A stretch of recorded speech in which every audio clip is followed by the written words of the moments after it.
Hearts and Hands is a story that was written by O. Henley and is adapted by William Nyambo.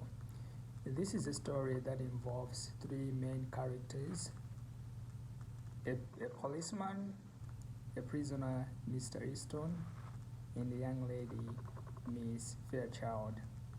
Miss Fairchild and Mr. Easton, they were old friends and they meet in a train. At Denver, there was an influx of passengers into the coaches on the eastbound B and M Express. In one coach, there sat a very young woman dressed in elegant tasty and surrounded by all the luxurious comforts of an experienced traveler.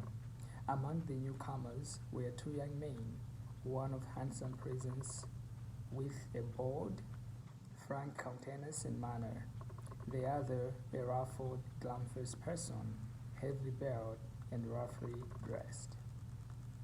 The young woman's glance fell upon them with a distant, swift disinterest.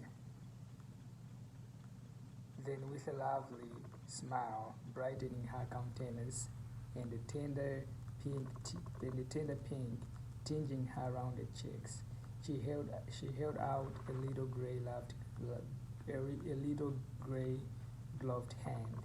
Then she started talking to the man. Well, Mr. Easton, if you will make me speak first, I suppose I must. Don't you recognize old friends when you meet them in the West? The young man roused himself sharply at the sound of her voice, seemed to struggle with a slight embarrassment, which he threw off instantly, and then clasped her fingers with his left hand. Then Mr. Easton responded, "Oh, it's Miss Fairchild," he said with a smile. "I'll ask you to excuse the other hand. It's otherwise engaged just at present." He slightly raised his hand, bound at the wrist by the shining bracelet, to the left of one of his companions. The glad look in the girl's eyes slowly changed to bewildered horror. The glow faded from her cheeks. Her lips parted in a vague, relaxing distress. "You will excuse me for speaking, miss, but I see you are acquainted with the marshal here. If you ask him to speak a word for me when he gets to the pen, he will do it, and it will make things easier for me there. He is taking me to Leavenworth prison. It's been 7 years for counterfeiting." "Oh," said the girl, with a deep breath and returning color. "So that is what you're doing?" "My dear Miss Fairchild," said Mr. Easton calmly, "I had to do something. Money had a way of taking wings unto itself, and you know it takes money to keep step with our crowd in Washington. I saw this opening in the West, and well, a marshalship isn't quite as high a position as that of ambassador, but—" "The ambassador," said the girl warmly, "doesn't call anymore. You ought to know that. And so now you are one of these dashing Western heroes, and you ride and shoot and go into all kinds of dangers. That's different from Washington life. You have been missed from the old crowd." The girl's eye, fascinated, went back, widening a little, erased upon the glittering handcuffs.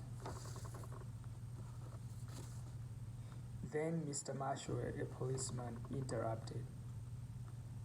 "Don't you worry about them, miss.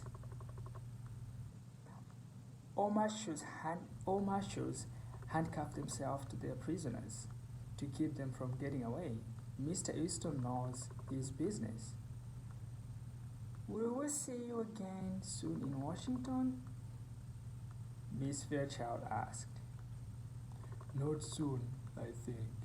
My butterfly days are over, I fear.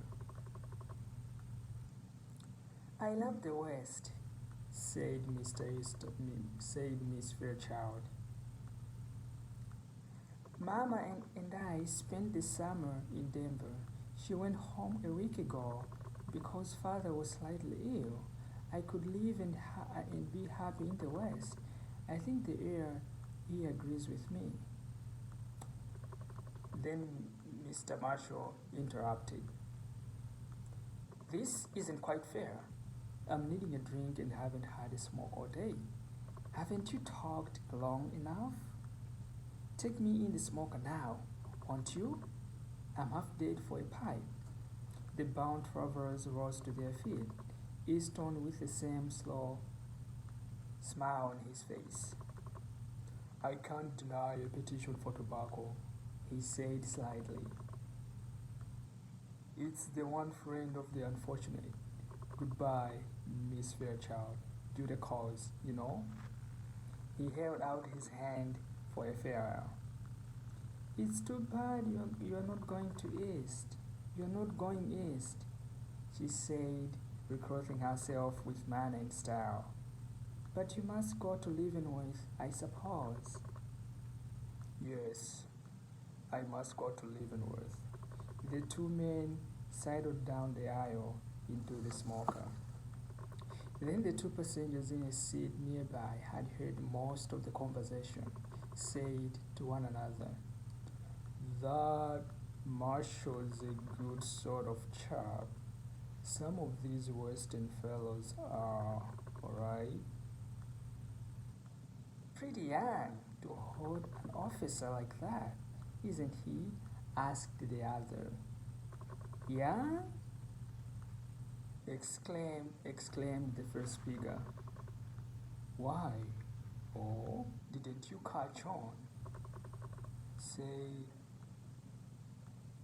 did you ever know an officer to handcuff a prisoner to his right hand?